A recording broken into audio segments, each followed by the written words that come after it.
कोशिश किए, लेकिन हमको जिन मुद्दों पे हम उत्तर चाहते थे और उससे जनता भी संतुष्ट होती थी, लेकिन प्रधानमंत्री जी ने उन सभी प्रश्नों का उत्तर न देते हुए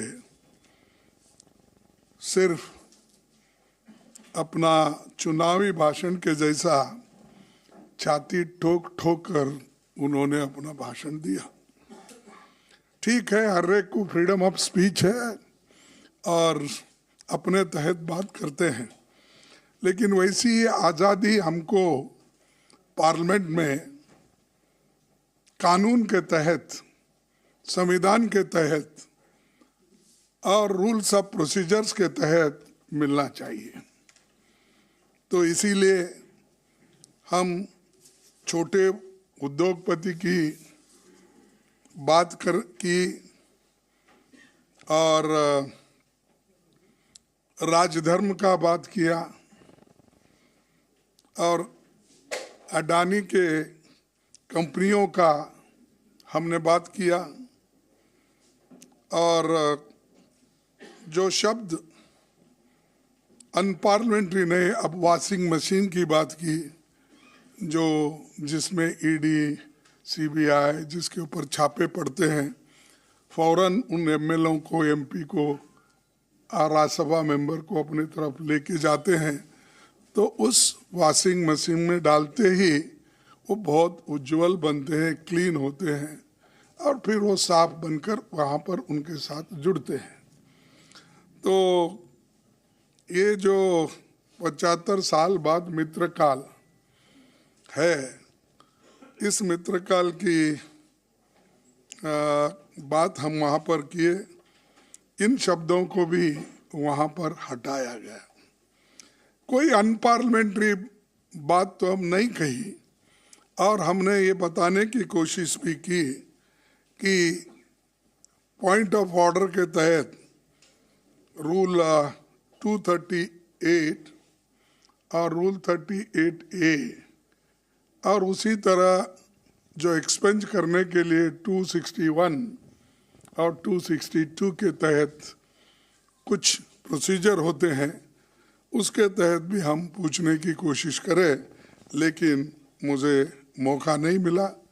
और हम सिर्फ यही पूछना चाहते थे कि जो अडानी इतने बड़े घोटाले कर रहे हैं, उसकी कंपनी, उनके शेयर्स इतने गिर रहे हैं, सारी सिर्फ भारत ही नहीं परेशान, दुनिया के लोग भी परेशान हैं, खासकर भारत के गरीब लोग परेशान हैं। उसके लिए हम जॉइंट पार्लियामेंट्री कमेटी चाहते थे और जॉइंट पार्लियामेंट्री कमेटी पूछना ये कोई गुनाह है? ऐसे शब्द भी उसमें से निकाले गए और मेरे को और एक बड़ा क्या कहूँ, हंसना भी आता है। उन्होंने मेरे ऐसे ऐसे लफ्ज निकाल दिए।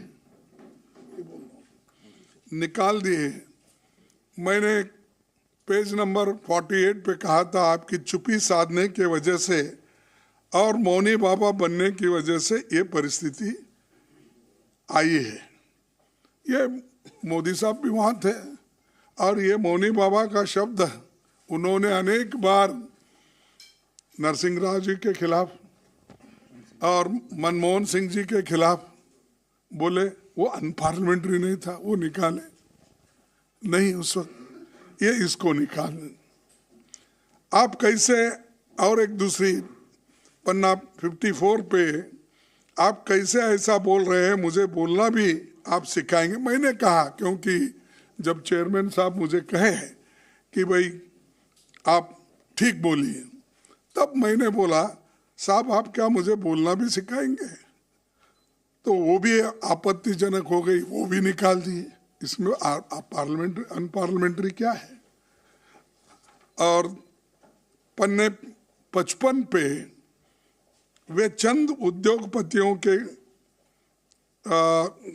क्यों खिला रहे हैं, मोदी जी के एक नज़दीकी दोस्त की दौलत आज वो दोस्त मेहरबान हो गए हैं और बड़ी यानी हमने हमारे पास जो आंकड़े थे, आंकड़ों के साथ हमने बोला कि उसकी संपत्ति पहले क्या थी, उसके बाद किस ढंग से बढ़ी, उसके बाद में आज 12-13 लाख करोड़ के मालिक कैसे बने, ये हमने वहां पर रखा। इसको भी उनकी आपत्ति थी और हर बात को आप ऑथेंटिक करो, ऑथेंटिक। अरे हमारे पास अखबार से मालूमात जो हासिल जारी करते हैं, टीवी से जारी करते हैं, आप लोगों से लेते हैं, जनता के पास जाते हैं तो हम लेते हैं, तो हर बात को ऑथेंटिसिटी क्या है वो निकाल दिए। 81 पेज, उसमें से जो भी मेंबर्स ईडी और इनकम टैक्स घोटाले में लिप्त थे, मैंने कहा कि वो वॉशिंग मशीन की बात, उन्होंने वो भी निकाल दिया। फिर 83 में वो जो कलंकित लोग होते थे उनके खिलाफ छापे अब बंद हो गए और उनको कंसेशन दिया जाता है।